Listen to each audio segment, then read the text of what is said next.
Good morning, chat, and welcome back to Breakfast Analysis Live. Today's Breakfast Analysis, we're going to be talking about something a little bit petty. We're going to be going on about a tweet that I saw not too long ago, towards the beginning, I should say, of the Esports World Cup. Today's Breakfast Analysis, we're talking about this tweet from Turdsta, which was posted July 31st, saying, GG 8-7 over Faze. Looks like we are the best labs team in the world. And as a pro Rainbow Six analyst, I feel I should probably know who the best labs team in Rainbow Six actually is. And when I saw this tweet, Bleed weren't even on my radar. So I decided I need to do some of my own research.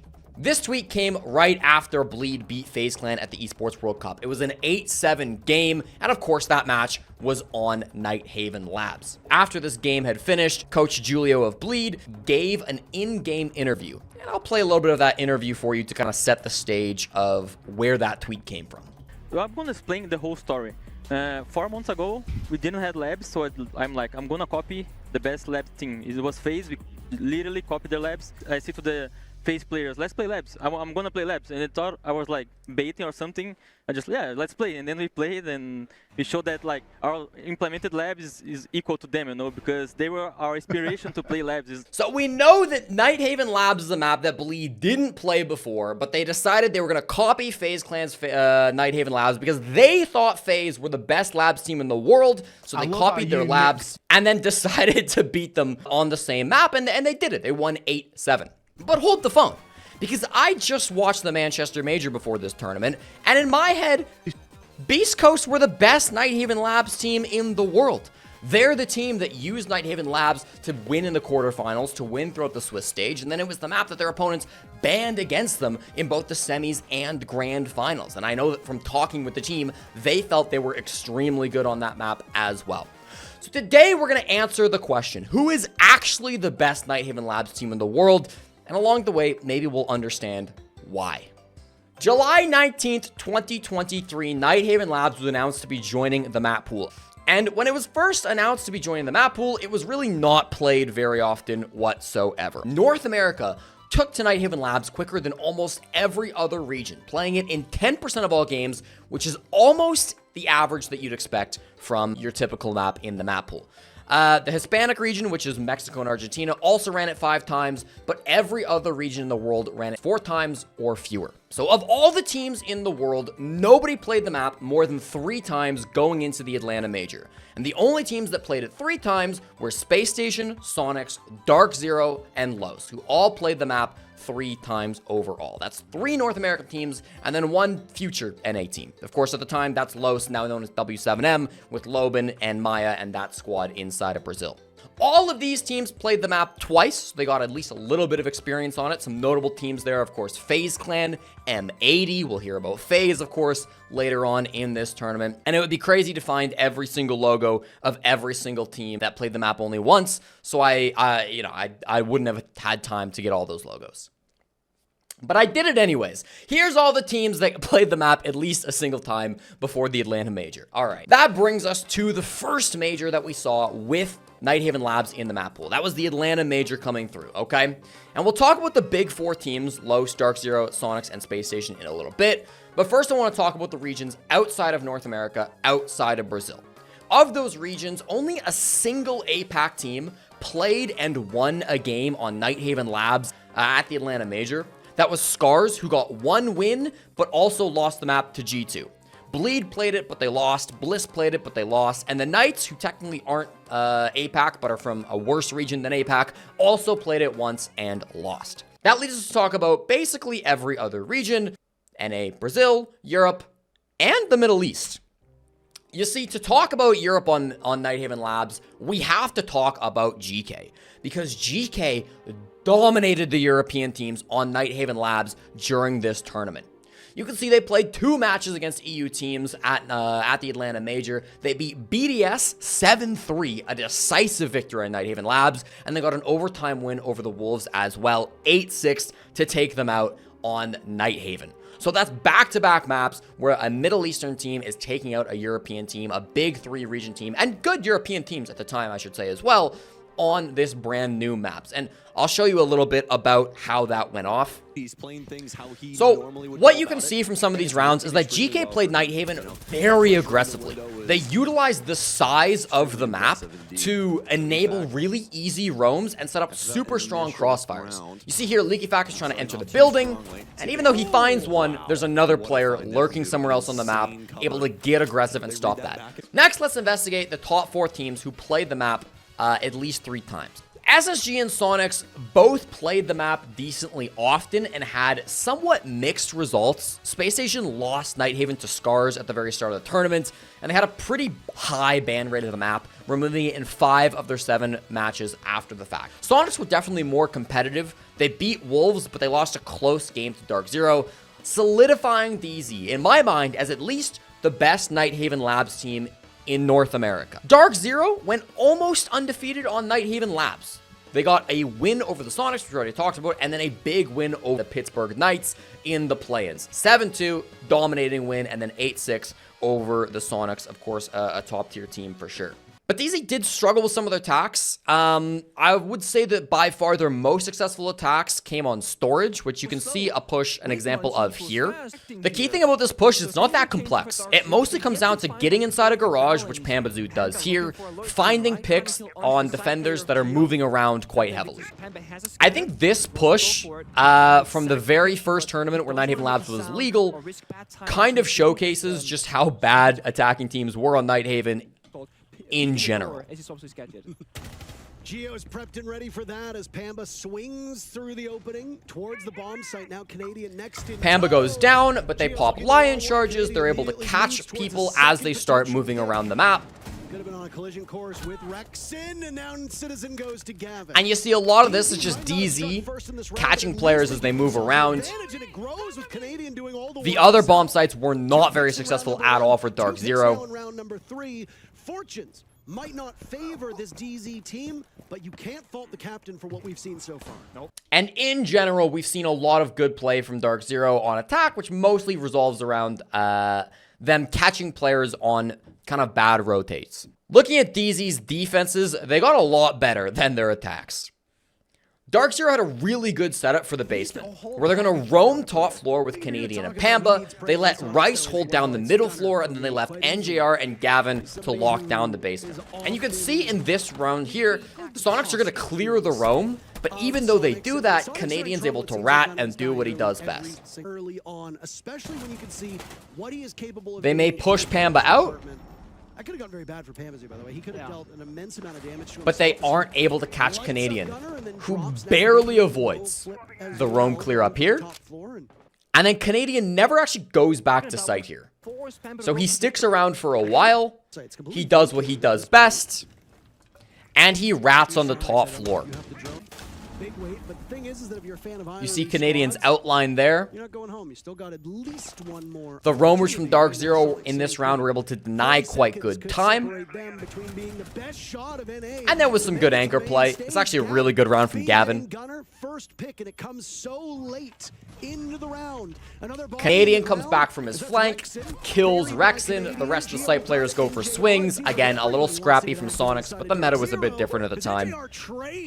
Leaving just Citizen, who had a fantastic round previously. And DZ's defenses look really, really, really good. But do you remember that I said DZ were almost undefeated on Nighthaven Labs? Finally, we have to talk about the team that Julio called the best Nighthaven Labs team in the world. And of course, that is Faze Clan. Now, Faze Clan and Dark Zero met in the very first game of Swiss. It was on Nighthaven Labs, and Faze beat DZ 8-6. They took them out on the map that Dark Zero are supposedly supposed to be the best on. And I think the key thing is that when Dark Zero did the exact same roam strategy that they did against Sonics that worked out, Faze Clan were able to counter it by playing super slow, super steady, and being confident in their ability to execute with only 30 seconds to go on the clock. Just like last time, you're seeing a 3-man roam from Dark Zero with NJR trying to hold down the site, Gavin trying to hold down the site, castle barricades from Rice to try to hold down the middle floor. But through just patient holding angles and not getting over aggressive, FaZe Clan are able to find picks onto the roam game. Canadian goes down first, Pambazoo gets droned, and then you think, oh great, he can still make it back to his team, but he can't. A great cross from Vidaking gets not one, actually not two, but 1.5. 40 seconds, 35 seconds, FaZe Clan finally decide, you know what? We might start thinking about hitting the site, but even still, they're worried about the roam. They're not worried about the clock whatsoever. In the meantime, they're finding picks, and a flank watch at 25 seconds on the clock is able to find the last roam. So this is the style that FaZe Clan used to really shut down Dark Zero. And DZ, not that they played bad on those roams, but FaZe were so careful and so patient that they read into the style of push that Dark Zero, or the style of hold that Dark Zero wanted to do, and they were able to take him out by playing that slow and steady play style. Now, on their own attacks, Dark Zero liked to go for this very kind of linear push when they attacked on towards the basement. Dark Zero liked to go mostly into kitchen and then ending with their execute inside of exhibition. FaZe Clan were fully aware of this and had the perfect setup to counter Dark Zero. You see, this is round 13 in overtime. They've seen this push a few times already, and you see FaZe Clan on the defense. They've got players up on the top floor. Instead of doing this two-man roam that DZ were running, they just left Cyber alone up there, and they had the vert angles onto vending stairs, which allowed them to get a couple of kills, cause a huge amounts of pressure.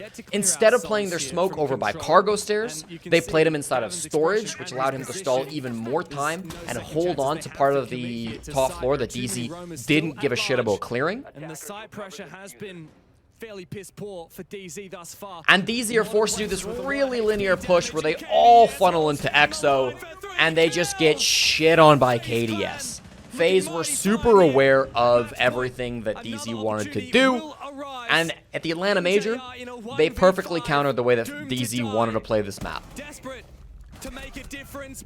And although it was close, of course, Dark Zero ended up losing this game 8-6. So that settles it. Julio was right. FaZe Clan were the best Nighthaven Labs team in the world. Right? Well, you might remember FaZe Clan didn't win the tournament.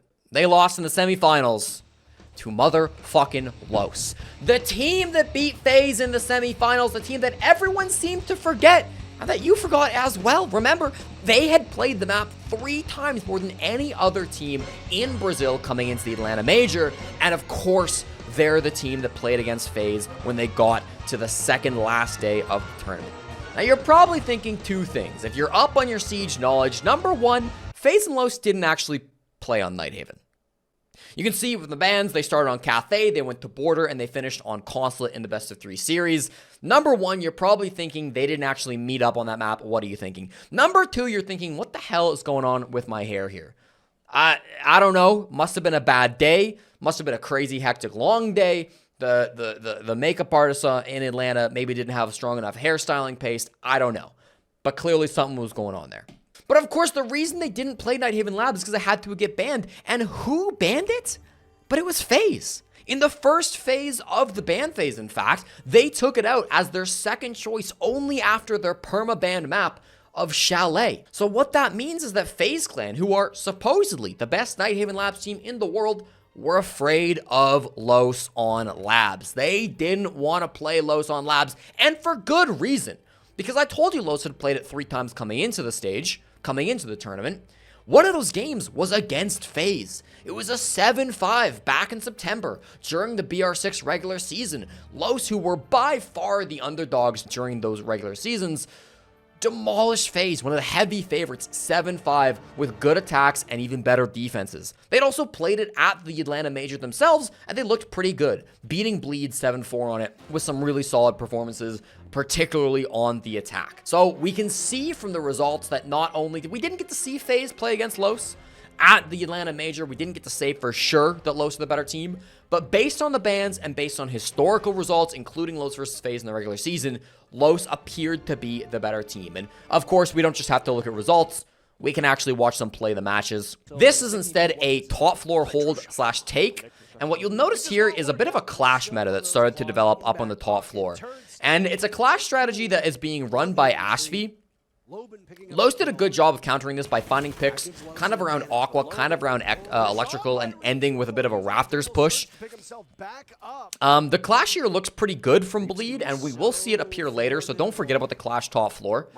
But Los, again, countered it perfectly, opening things up around Electrical, opening things around Aqua, getting a lot of space around the top floor, and getting a ton of different angles to work around this Clash, and not let the Clash just focus on whatever angle attack the push is coming from, and find ways to get around this Clash that they otherwise maybe wouldn't have been able to had they not had a full lineup.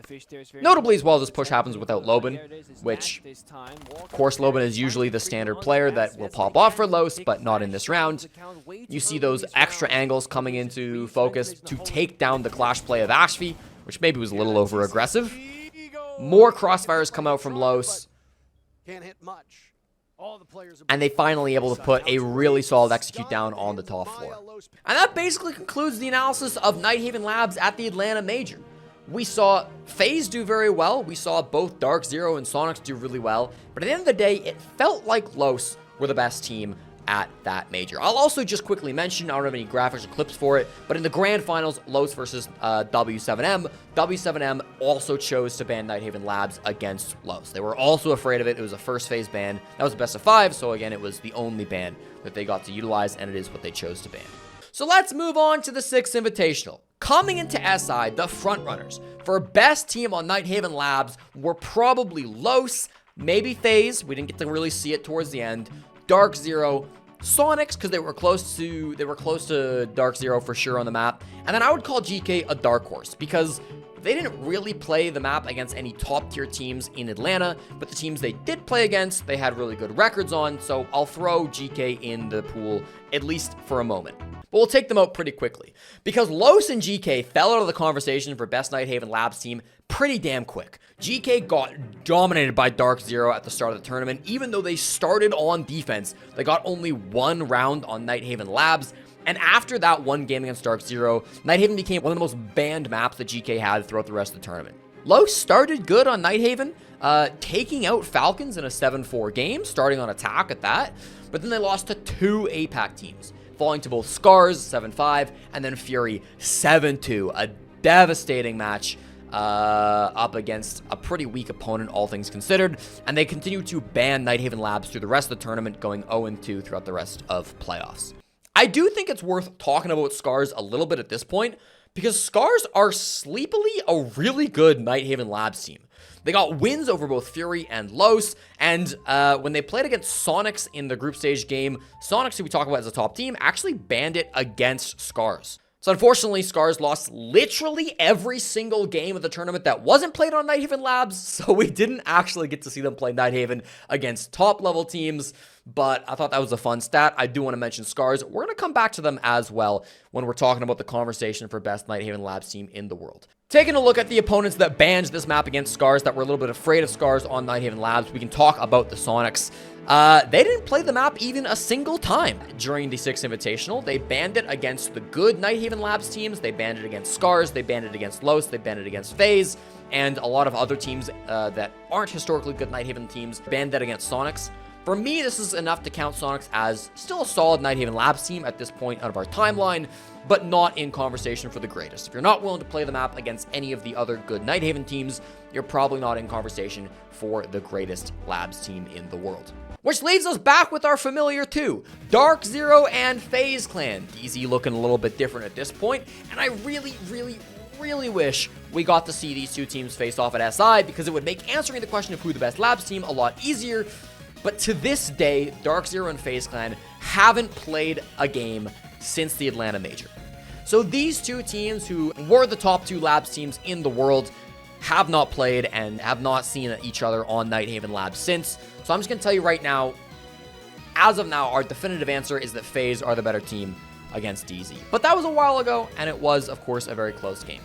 Now, both teams did play Nighthaven Labs a lot at the 6th Invitational. They both went 2-0, And I would say they both had equally-ish results. Dark Zero's wins were a bit more dominant, 7-2 and then a 7-1, versus FaZe Clan getting 7-5 and 7-5. But I would also argue that FaZe Clan had tougher opponents. I think Bliss and G2, especially thinking back to the 6 Invitational, were both better teams than Liquid or GK. Sorry to the Liquid fans in chat, but looking at their performance at SI when they were still having all of their problems with Volps, I think Bliss genuinely were a better team than Team Liquid. So all in all, we can't really directly compare them, but we can still look at their results. And I want to start by taking a look at Dark Zero versus Liquid at the 6 Invitational. And I want you to keep in mind, 3 months after we saw Dark Zero play Nighthaven Labs at the Atlanta Major, they're still doing the exact same 2-2-1 roam, where 2 players play on the top floor, 2 players start on the middle floor, and 1 person starts in the anchor. On the attack, we see Team Liquid doing a very similar 2-2-1 style roam, where they're running 2 players on the top floor, 2 players on the middle floor, and then 1 person in the basement. DZ have a really interesting answer to this in that they use the zero. They're using Samcams on Nafe to try to deal with this roam clear. And with Bolo also holding this cross right here, taking out Nesk, Dark Zero clearly have a really strong answer that opponents such as you saw Sonics weren't able to do. Dark Zero, up against their own roam strategy, dismantle it very, very nicely. This is a good example of how DZ were able to look at a strategy that they helped popularize, if not create, and tore it to pieces. I think Volps gets 1 here, but is quickly traded by Bolo.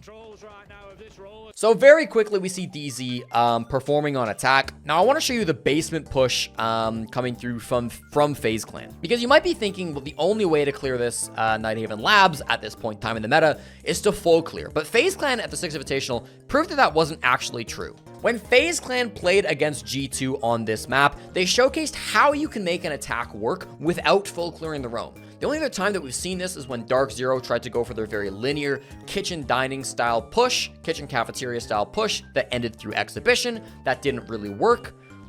FaZe Clan showed something that did work.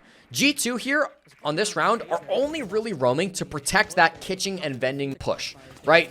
G2's roamers right now are protecting kitchen, they're protecting the vending stairs, but they're not actually concerned about the other areas of the map. So FaZe Clan decide, fuck it, we're gonna not full clear the roam, and we're also not gonna end with an exosuit execute. Instead, we're gonna take garage, we're gonna take cargo, and we're gonna finish by planting inside of tank. And you'll see how this push really goes down from FaZe Clan. They take the areas that they need without fighting anybody. They now have garage, they now have cargo, and they're going to utilize this to create a crossfire on tank, which they can then finish off with a plant. And this push from FaZe Clan will eventually become arguably the most popular way to push Nighthaven basement. It ends up becoming really, really effective. A lot of top teams will do similar pushes to this these days. But at 6 Invitational, this kind of is starting to form the meta. It's not brand new. It's not like nobody had ever done this. But this is where FaZe Clan really, I think, proved to the world this was the best way to linearly push this site. When you're not full clearing, getting a bunch of kills on the roam. They take the 2 portions of the roam, and Uno does swing out to stop it, which you'd think would completely stop this push. But the other kills from FaZe Clan come on through. The positioning is still strong enough, having full tank control, that even with an Uno 2K, they're able to close this out and win the round. Now, you may remember that there's one team that around this era of the 6th Invitational at the Atlanta Major that dominated this era of Siege that we have barely talked about. I'm, of course, talking about W7M. And W7M, starting in the lower bracket finals, became, out of nowhere, an insane Nighthaven Labs team. You see, throughout the Atlanta Major, throughout Stage 2, and throughout most of the 6th Invitational, W7M avoided Nighthaven Labs like the plague. They did not touch it barely a single time. And yet, when they got to the most important games of their entire careers, those were the lower bracket games against G2 and the grand finals, Map 5 against FaZe Clan, they decided to bring it out. 7-1 over G2 was a surprise pick that demolished G2 in the most lopsided game of the tournament. And then, of course, I don't need to tell you how important that Nighthaven Labs game, Map 5 of the grand finals, was to take down FaZe Clan. And just to, set the stage a little bit more. You don't want to hear me yapping about it. I will let somebody with actual credentials explain just what an incredibly big deal it was when W7M enabled Labs to go through and chose Labs against G2. General thoughts on the map bans. Nighthaven Labs is the most unexpected pick W7M could have gone for. They have never played this map in team history. It is their permaban. They have come out and picked it against G2. That's a huge statement saying we are confident. Never in their history. A huge statement, and of course it was. So let's analyze what W7M actually did on that map, shall we? Thank you very much, Jesse, by the way, for the analysis there. Great work by him, as always. So W7M played the Labs basement roam very, very roam heavy. They always traded. They wanted to play hyper-aggressive against FaZe Clan. This is, of course, the FaZe Clan, not the G2 game. But they wanted to play almost the original style we saw from GK, which just has a ton of roam pressure, a ton of aggression, and a ton of fights. And this simply led to FaZe Clan, who are slow and steady as always, who tried to do the same thing they did against Dark Zero, throwing the game away with last-minute executes that didn't have anything to get going. And of course, it was a bit of a choke. To be clear, I think with W7M, the way they were playing on their roam game, in this round here, you saw, yes, 3 players died on W7M, but they're wasting so much time that it didn't actually end up mattering. FaZe Clan stall out, as they do as a slow team. They cleared the roam, just like they would against Dark Zero, but when W7M went for the roam game, not only did they get 2 kills, but they slowed this down enough to allow Philippox and Nade to pull off some of the most ridiculous clutches Rainbow Six Siege has ever seen. Surely it doesn't come down to the brothers, Nade and Handy. 20 seconds, there's one for Philippox on Divinity. It very well may come down to the twins themselves to settle this final. 15 seconds and a drop from Souls, playing behind Handy, who still needs to get the kid onto the floor, and Souls will fall to Nade. Handy the 1 versus 2, deep into red time, he can't finish it! And so, of course, by letting FaZe stall themselves out, W7M were able to take this game from a 6-1 to an 8-6 and upset FaZe Clan in the grand finals.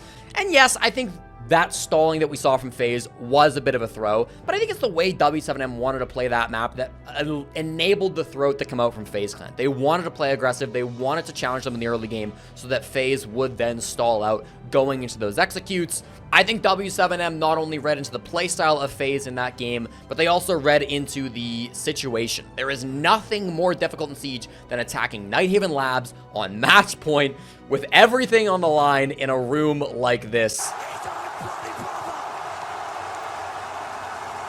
where almost everybody is cheering against you. So at the end of the 6th Invitational, it seemed like we had a new king of Nighthaven Labs.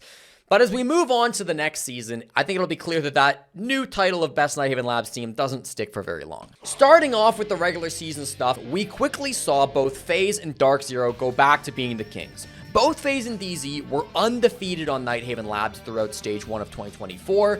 Both teams, though, also ended up banning it a bit towards the end of the season. Furia banned the map a ton through Stage 1 of BR6, and the 2 times they did play it, they ended up losing it, first in a rematch against FaZe, and then also losing it to their former org, W7M. So you continue to see Dark Zero dominate, you continue to see FaZe Clan do really well on it, and Furia's performance, of course, W7M turned into Furia, didn't really stand up to the test of time. Now let's get into Manchester. In Manchester, again, Furia banned Nighthaven Labs every single game right up until playoffs. They actually let Team Liquid play Nighthaven in the quarterfinals, and they were just barely able to win it, but they still lost the series. It was an 8-7 victory over Liquid. Neither team really considered to be top of the top, not a team expecting to be the best Nighthaven Labs team. While it's still a map that Furia were willing to play throughout Stage 1, I don't think we can realistically say Furia are the best Nighthaven Labs team in the world.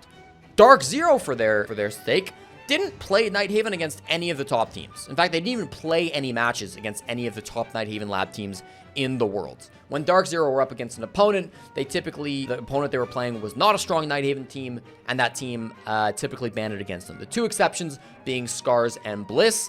Scars we did talk about as being a good Nighthaven team. They did finally lose it 7-2 to Dark Zero, even starting on the defense. And then against Bliss, it went 8-6. Pretty impressive stuff.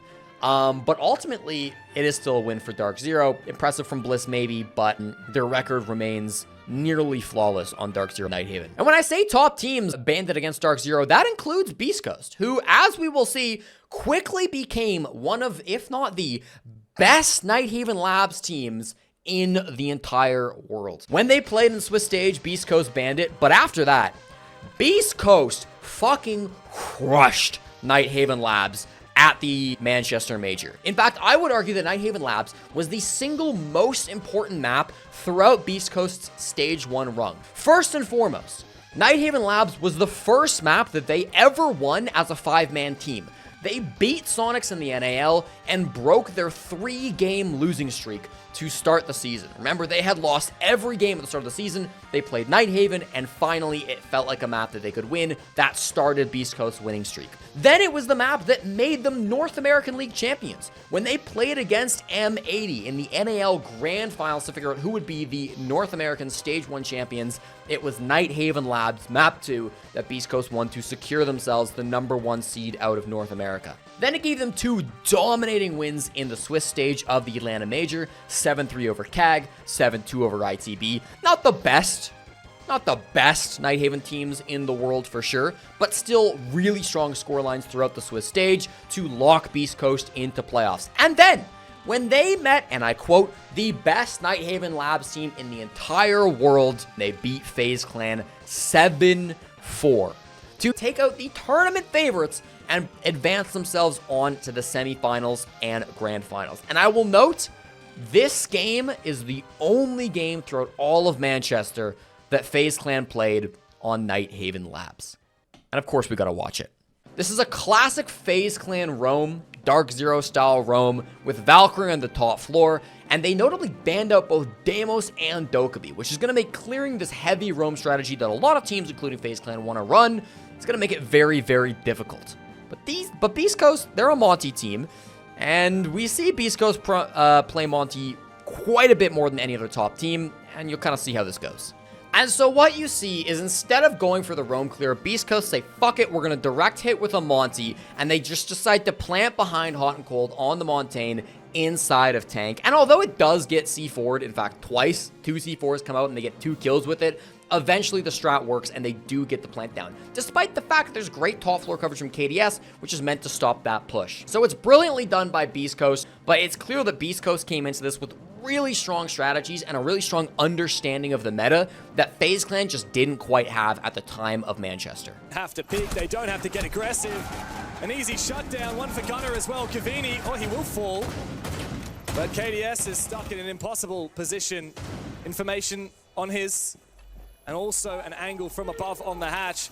Beast Coast can just lock this out. They don't have to do anything about it. Now you'll note that was round 2 of the game. Faze Clan didn't play basement on Nighthaven Lab through the entire matchup. Fearing that Monty of Beast Coast, they didn't let Beast Coast do that push even a single other time, showing just how good it was for Beast Coast. Now, of course, a map is more than one site, so let's talk about the top floor. We haven't talked about top 2 too much, but remember when I told you to think about that clash that was being played on the top floor? Well, the clash made a big return, and from Faze Clan nonetheless. Faze wanted to use the clash to stall out and stop the Monty play that Beast Coast were consistently going for on Nighthaven Lab. But of course, again, you don't want to hear me yap about it. Let's hear about somebody more intelligent than I talk about how that clash worked for Faze Clan and how Beast Coast were able to work their way around it. We've been talking all day about adaptations, so let's get into it and show you some specific adaptations. Round number 1, they're gonna come in and they see a clash. Now, I don't think Beast Coast expected to see this. You see Gunner running down the hallway, it's like, oh my god, that's a clash, I gotta back off. And they have some ideas to stop this, right? They wanna try to use the Maverick to open this meeting room wall and get the kill on it. The problem is, Gavin has already done some work on the Maverick on the IT wall. This is quite late into the round. It doesn't result in any kills, and that means the Beast Coast have to fall back on a backup plan. They walk the Monty up the Aqua stairs. Hot and Cold is here. They're up against Handy, who plays fantastically with the shotgun and with the C4 to really repel this attack. At the same time, Diffuser goes down. Spirit takes a lot of damage. This whole round initially descends into chaos for Beast Coast. So initially it's really bad, right? They try to use the Monty to come in through Aqua. They couldn't go in through the meeting hallway that they wanted to with the clash. And it just completely threw off Beast Coast push. It didn't work. And that's why we've got Hot and Cold, though. On this team, he is the king of figuring out the adaptation. So the next time Hot and Cold gets on the Clash, and you think, great, he's going to use a Firebolt. But watch this. He doesn't swing with the Firebolt. He swings with his gun, and he shoots at Vidaking, which gives him the confidence to step just a little bit forward and not fall back. And then the Mav comes out, and Diffuser gets the kill working on that Mav line. And what happens? They convert this round. It's a beautiful way to deal with that Clash, one that they tried the first round, but didn't have in time, and they have all the answers the next time they come around here. So, Beast Coast are able to use really strong adaptations to take down the strategies that FaZe wanted to run on the top floor. Again, we haven't talked about the top floor too much. This analysis has mostly been focused on the basement, but it still does showcase how Beast Coast were able to take out FaZe, sometimes by using the Monty and sometimes by using adaptations to shut down those Clash strategies that FaZe Clan really wanted to go for. And after that moment, I gotta say, it did feel like Beast Coast were the best Nighthaven team in the world. You could argue Dark Zero, because again, Beast Coast did ban the map against DZ, and DZ still have good results. DZ just haven't played against any top teams up until this point, and even until now, on Nighthaven Labs. But Beast Coast are firmly in the conversation after beating FaZe Clan in those quarterfinals. Now, for the rest of the tournament, we didn't see any Nighthaven Labs. It was banned against Beast Coast in both the semis and finals, so Beast Coast ended up major champions without Nighthaven. So let's move on to talking about the most recent tournaments, Esports World Cup. Now, at the Esports World Cup, two of the best Nighthaven teams in the world didn't really get to show what they had on Nighthaven. Beast Coast failed to qualify, and all of Dark Zero's opponents at the Esports World Cup banned Nighthaven against them, every single one of them. So we didn't see either of them play it. At the World Cup, Europe's struggles continued. We haven't really talked about Europe too much. This has been a very North America and Brazil focused conversation, but as of the most recent tournament, EU did try to play the map a little bit more, and it didn't really work out too well for them. It looked like BDS had something with a win over the Brazilian W7M, but they still were no match for FaZe Clan, who still beat them 7-5, despite maybe a bit of a weaker Nighthaven Labs team than we had initially seen from FaZe Clan. So ultimately, it still felt like BDS and the rest of EU were a little bit behind on the Nighthaven meta, notably one attacking round win as well against FaZe. Not ideally what you want to see. And then, of course, Wolves, the other EU team that tried to play a bit of Nighthaven Labs, losing back-to-back to APAC teams. A second fucking EDD kill? What is this, gold? And there's Scars again, who continue to pop up in this Nighthaven Labs conversation. Again, I don't think Scars are actually the #1 Nighthaven team in the world, but they're consistently playing it. And you know what? They're beating some not half bad teams with a 7-5 over Wolves. So fair enough.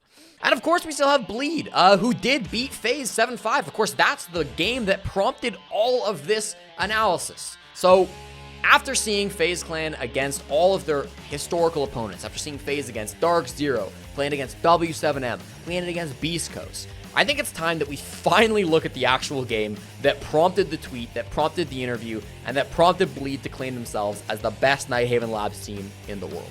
We'll start by looking at Bleed's defenses, and on basement, to be honest, they did a very similar roam that both Dark Zero and FaZe did, with Lurd and with Leader and Turd above roaming in the top floor, 2 on the middle floor, and then 1 guy, of course, Mentalist, playing inside the bomb site. So obviously a ton of drone denial being utilized by Bleed on this hold, Mute, Mozzie, Vigil, the old SSG style roam, but the intel's still there. You saw a Twitch drone just caught Hoven, and then Dokkaebi Logic comes out. Despite all the util being brought by Bleed, the intel from FaZe is still pretty good, and as we saw when FaZe did this exact same strategy against Dark Zero, typically FaZe are very good at clearing these styles of roams. And so you're seeing mechanically, it looks like Bleed with the coordination and the gun skill are just shitting on FaZe in a way that Dark Zero could not do many months ago inside of Atlanta. The coordination's great, the gun skill's great. I'll play out the rest of this, but it's pretty obvious how it's going to end. Skulls gets tagged up, very little damage done through the wall. There's Turd. So we see the strengths of Bleed when they defend on the basement. Now let's take a look at their attacks and how they use that to take down FaZe. So on attack, Bleed are going to try to do the same thing that FaZe did when they were faced with this like half roam that G2 did back at the 6 Invitational, where they're just going to ignore Kitchen, they're going to ignore storage, and they're going to go push Cargo, they're going to go push Animus, all right? So again, Faze are still inside a cafeteria. They're inside a vending. They are controlling that side of the top floor, but it doesn't really matter, right? Bleed are taking control of Animus, which Reaps is in now. They're taking control of Cargo, which they're about to take soon, and they're going to try to plant inside a tank. As those players flooding through, it's now time for Faze to try and get themselves back onto the site or regain some of that vertical control and ease up some of the pressure on the site player. Still storage Treacherous control from for both Faze. teams. One wrong step by either of them, and it could result in their team losing the round. The player is going to be above Reaps. Seen the legs. Now goes deep at C4, goes right past his ears. But he's able to find KDS. Mentalist with a great play moves into the other site where there's going to be no vertical holes available to him. Souls is right beside the defuse planner, but he has no idea. Shots are rallying. But they eventually plant inside of the other bomb site, and it's easy peasy execute from Bleed. So they do all the fundamentals. They don't really reinvent the wheel by any means. You saw both their basement attack and their basement defense was stuff that we've seen from a lot of other teams, but they just do it really, really well. So finally, let's try to answer the question, who is actually the best Nighthaven team? Well, I think at this point, it's probably not Faze. With recent losses to W7M, Beast Coast, and now Bleed, I think Faze are officially out of the conversation. Dark Zero were the OG Great Labs team. They played it before any other team, they dominated it very early on, and although they did lose once to Faze in Atlanta, since then, they've been playing it really consistently and they're getting some big wins on it. The only problem to definitively say that DZ are the best Labs team, because they haven't actually played it against any of the other top Labs team in recent memory. Beast Coast abused Monty on Nighthaven better than anyone else has, and were very good at problem solving, but they also only dominated the map for a single tournament, and during that tournament they did choose to ban the map against Dark Zero, which may imply that they think Dark Zero are a better Labs team than they are. And Bleed, you know what? Their fundamentals were really, really strong, and I haven't seen Bleed play against Dark Zero or Beast Coast, so I think they are actually in the conversation for being one of the best Nighthaven Labs team in the world. So in conclusion, we gotta wait till the Montreal Major to find out. And I pray to God that we can get some Dark Zero versus Beast Coast games on Nighthaven, maybe some Dark Zero Bleed games, some Beast Coast Bleed games, maybe see some Faze games in there as well, and then hopefully some other teams coming up as well. You know, I want to see Scars playing more top teams on Nighthaven. I want to see teams that I didn't even talk about that often, like BDS, like Bliss, like maybe even Wolves, playing some Nighthaven Labs against the top teams, because I'd love to get a better answer to this question than we currently have. But for now, I have no better answer than we'll have to wait and see.